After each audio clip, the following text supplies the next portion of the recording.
Hello friends, welcome to mathematics तक। आज की इस वीडियो में हम लोग भाग करना सीखेंगे, यानी कि डिवाइड करना सीखेंगे। तो आपके सामने एक सवाल दिया गया है, यानी इतना में इतना से भाग करना है। ठीक है, यानी जो संख्या दिया गया है उसमें 12 से भाग देना है। तो बहुत ही आसान तरीका है, बहुत ही सिंपल स्टेप है। चलिए वीडियो को शुरू करते हैं। तो सबसे पहले क्या करना है, भाग देने के लिए इस प्रकार से 2 लाइन खींच लेना है। ठीक है, अब यहाँ पर जो इसमें बड़ी संख्या है उसे अंदर में लिखेंगे और जो छोटी संख्या है उसे बाहर लिखेंगे। ठीक है, तो बड़ी संख्या क्या है, ये वाली संख्या बड़ी है, तो यहाँ पर ये वाली संख्या को अंदर में लिखेंगे। ठीक है, तो यहाँ पर बड़ी संख्या को अंदर में लिख लेते हैं। ठीक है, और जो छोटी संख्या है उसे हम लोग बाहर लिखेंगे। अब यहाँ पर 12 से भाग देना है इतनी बड़ी संख्या में। तो सबसे पहले यहाँ पर देखेंगे 2 डिजिट है, तो यहाँ पर आपको पहले 2 डिजिट को देखना होगा। ठीक है, 2 अंक क्या है, 85 है, और यहाँ पर 12 है। तो 12 जो है 85 से छोटा है, यानी इसमें भाग लगेगा। अब यहाँ पर 12 का टेबल पढ़ना है, इतना बार पढ़ना है कि 85 आ जाए या फिर 85 से थोड़ा कम हो। ठीक है, तो 12 को अगर 7 बार गुना करेंगे तो कितना हो जाता है, बरसते 84 हो जाता है। अगर 8 बार गुना करेंगे तो 12 8 96 हो जाता है, जो कि ज़्यादा है, इसलिए यहाँ पर हम लोग 7 बार में लगाएंगे। ठीक है, तो बरसते 84 हो जाएगा। यहाँ पर 84 लिखेंगे और इसे हम लोग फिर घटाएंगे। ठीक है, तो 5 में से 4 जाएगा तो कितना बचेगा, 1 बचेगा, और 8 में से 8 जाएगा तो कुछ नहीं। ठीक है, इसके बाद फिर अगली संख्या जो है उसको हम लोग फिर यहाँ पर उतार लेंगे। ठीक है, तो अगली संख्या 7 है तो 7 लिख लेते हैं। ठीक है, अब यहाँ पर 12 से भाग देना है 7 में, तो कितना बार में लगेगा, 12 एकम 12, 12 दूनी 24, 2 बार में ज़्यादा हो जाता है, इसलिए 1 बार में लगाएंगे। ठीक है, तो यहाँ पर 1 लिखेंगे और यहाँ पर लिखेंगे 12।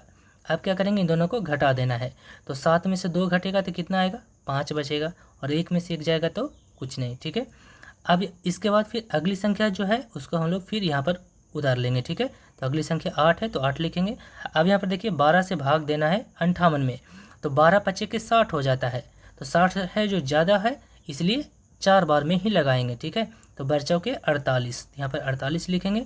अब इसे हम लोग घटा लेते हैं। ठीक है, तो 8 में से 8 जाएगा तो कितना बचेगा, कुछ नहीं, और 5 में से 4 जाएगा तो क्या बचेगा, 1 बचेगा, यहाँ पर 10 हो गया। ठीक है, अब इसके बाद फिर अगली संख्या क्या है, 6 है, तो 6 को फिर यहाँ पर हम लोग उतार लेंगे। ठीक है, अब यहाँ पर 106 हो गया। अब यहाँ पर 12 से भाग देना है, तो बरसते 84, 12 8 96 होता है, बरनमा 78 से होता है, यानी 9 बार में 108 हो जाएगा, जो कि ज़्यादा है, तो इसलिए हम लोग 8 बार में लगाएंगे। तो 8 बार में कितना होता है, 12 8 96 हो जाएगा। ठीक है, तो यहाँ पर 96 लिखेंगे। अब इसे घटा लेते हैं। ठीक है, तो यहाँ पर 6 में से 6 जाएगा तो 0 आएगा, और 10 में से 9 जाएगा तो कितना बचेगा, 1 बचेगा जी। ठीक है, यहाँ पर बच गया 10। अब यहाँ पर देखिए इसके आगे में कोई संख्या नहीं है। ठीक है, तो यहाँ पर यही इसका आंसर हो जाता है। तो यहाँ पर शेषफल कितना हो जाएगा, शेषफल आपका हो जाएगा 10, और यहाँ पर भागफल हो जाएगा 71 48, और यही इसका आंसर हो जाता है। लेकिन अगर आप इसे और आगे बढ़ाना चाहते हैं तो चलिए देखते हैं। तो अब इसे क्या करेंगे, यहाँ पर दशमलव दे देंगे। ठीक है, तो जैसे ही दशमलव देंगे तो यहाँ पर आप एक 0 लगा सकते हैं। ठीक है, अब यहाँ पर देखिए 12 से इसमें अब भाग लग जाएगा। ठीक है, तो 12 से इसमें भाग देंगे तो 12 8 96 हो जाता है, यानी 8 बार में ये फिर लगेगा। ठीक है, तो यहाँ पर 96 लिखेंगे। अब यहाँ पर इसे घटा देते हैं। ठीक है, तो इसे 100 में से अगर 96 घटेगा तो क्या आएगा, 4 आएगा।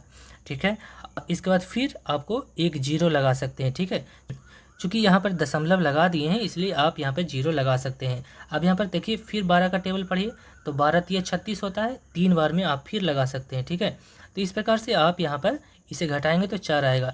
तो इस प्रकार से आप दशमलव के 1 2 स्थान आगे तक आप इसे निकाल सकते हैं। ठीक है, तो उम्मीद करते हैं ये भाग करना आपको अच्छे से समझ में आ गया होगा। अगर वीडियो अच्छा लगा है तो वीडियो को लाइक शेयर ज़रूर कीजिए।